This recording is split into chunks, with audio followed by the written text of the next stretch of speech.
Bonjour, bienvenue chez YDC. Alors Déborah Coquin, votre agent immobilier à Étouteville. Alors aujourd'hui, je vais vous parler des différents diagnostics obligatoires lorsque vous voulez vendre votre bien. Sur les communautés de communes d'Yvetot, Yerville, Saint-Valery-en-Caux, Doudeville, Terre de Caux. Ces diagnostics sont opposables, c'est la raison pour laquelle il est important de les faire le plus vite possible pour éviter tout problème et tout désagrément au moment de la signature du compromis.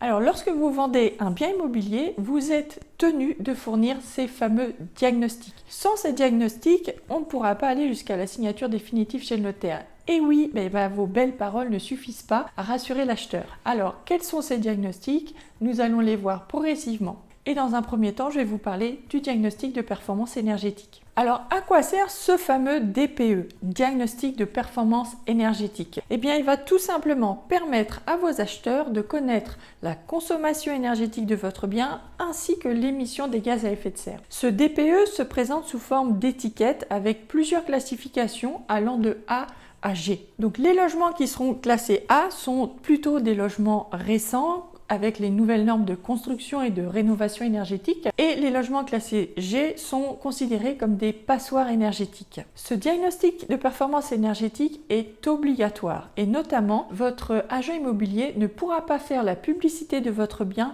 sans ce document. Il doit notamment indiquer dans la publicité le montant minimum de consommation énergétique annuelle ainsi que le montant maximum et également indiquer la date de référence. Le DPE a subi une réforme au 1er juillet 2021. Il est dorénavant opposable. Ça signifie que si votre acheteur considère que l'énergie réellement consommée est différente de l'énergie indiquée sur le diagnostic de performance énergétique, il a la possibilité de recourir soit contre vous, soit contre le diagnostiqueur et obtenir réparation des éventuels travaux qu'il devrait mettre en œuvre pour pouvoir atteindre cette consommation énergétique. Le diagnostic de performance énergétique est valable 10 ans.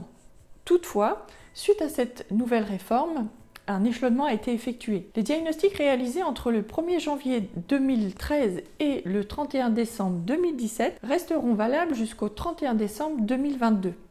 Quant aux diagnostics réalisés entre le 1er janvier 2018 et le 30 juin 2021, ils resteront valables jusqu'en décembre 2024. Vous êtes peut-être un investisseur. Alors, j'attire votre attention sur le fait que jusqu'en 2023, les logements qui seront classés F ou G ne pourront pas faire l'objet d'une augmentation de loyer lors du renouvellement du bail ou de la mise en place d'un nouveau locataire. Par ailleurs, à compter de 2028, les logements classés F et G ne pourront tout simplement pas être loués, étant jugés comme indécents. Il faudrait alors prévoir de faire des travaux pour pouvoir les remettre en location. Alors, soyez vigilants dorénavant sur la classification énergétique du bien que vous achetez si c'est pour faire un investissement locatif. Le diagnostic plomb.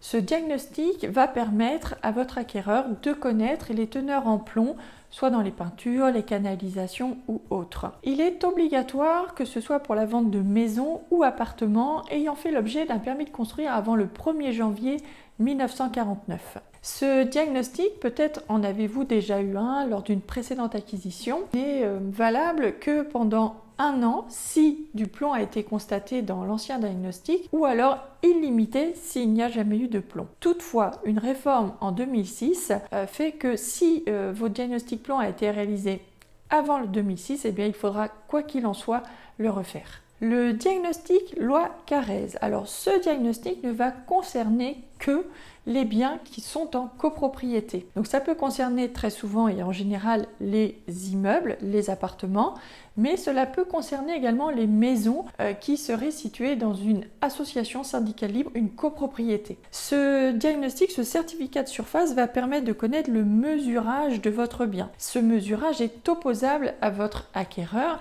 qui, s'il trouve un écart entre le diagnostic réalisé et la réelle surface de l'appartement ou du bien, pourra réclamer réparation de la différence. Ce diagnostic permet de connaître la surface de votre logement. Cette surface, en fait, sert notamment d'appui à votre acquéreur dans le cadre de sa négociation. Et pour le coup, ce diagnostic est important puisque si votre acquéreur trouve une surface inférieure, eh bien, il pourra éventuellement vous demander réparation du préjudice. Ce mesurage de surface est obligatoire uniquement pour les biens situés en copropriété.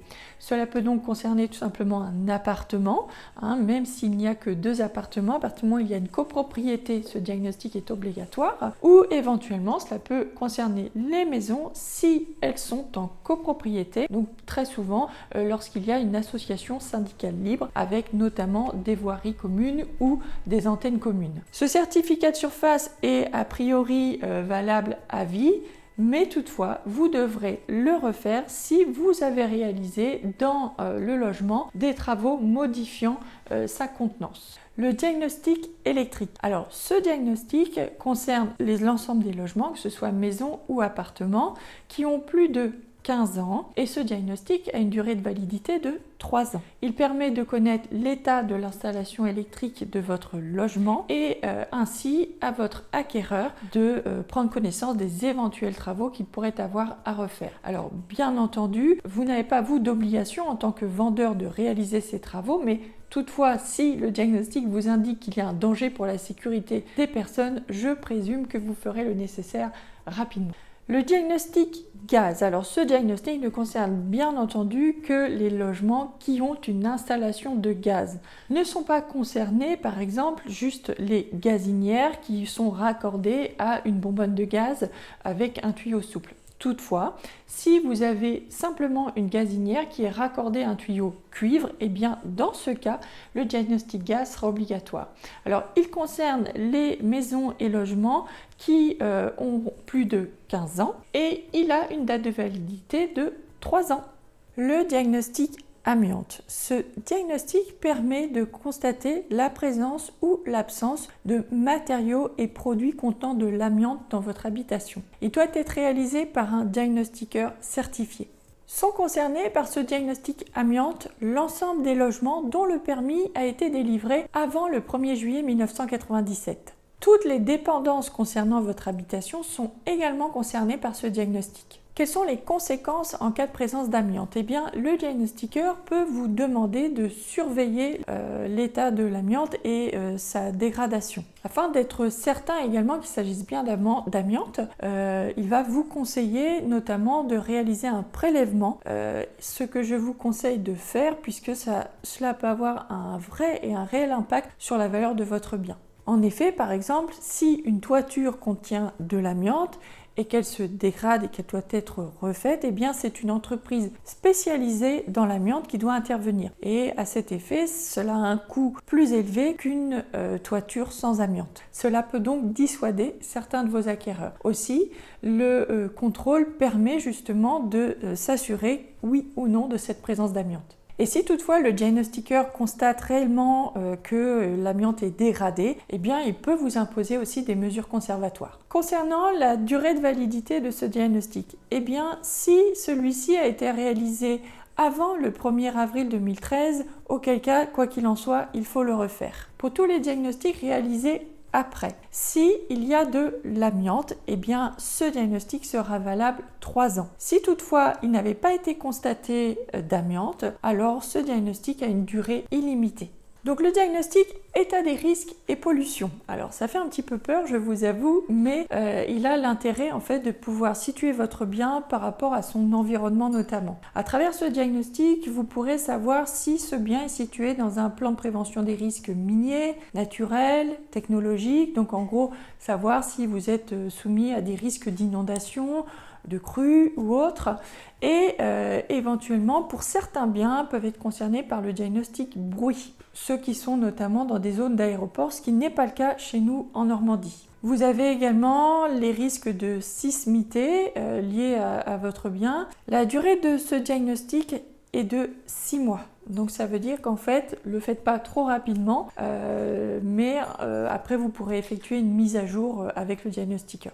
Le diagnostic assainissement. Alors ce diagnostic va concerner essentiellement toutes les habitations qui ne sont pas raccordées au tout à l'égout, donc qui bénéficient d'un système d'assainissement individuel. Donc ce diagnostic est obligatoire et je vous conseille de le faire rapidement. En effet, un acquéreur devra se remettre en conformité dans l'année qui suit l'acquisition si toutefois votre diagnostic déclare que votre assainissement n'est pas conforme. Certaines communes aujourd'hui, notamment Yvetot, Doudeville, Yerville, enfin les communes qui sont près de chez nous, exigent quoi qu'il en soit également le contrôle du raccordement de l'habitation au tout à l'égout. Donc il faudra également réaliser un contrôle même si votre habitation n'est pas en assainissement individuel. Alors concernant la durée de validité de ce diagnostic, eh bien celui-ci est valable 3 ans. Donc passé ces 3 ans, même si votre installation était considérée conforme, eh bien il faudra refaire le diagnostic.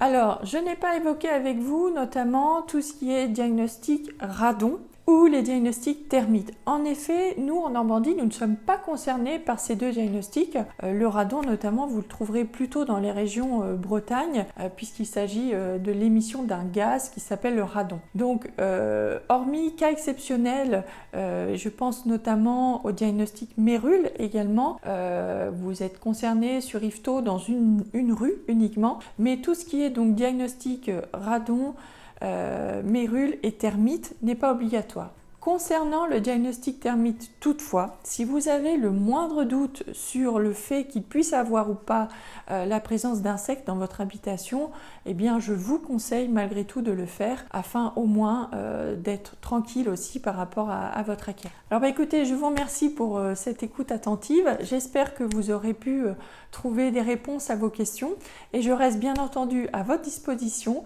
pour vous accompagner notamment et vous mettre en relation avec des diagnostiqueurs agréés.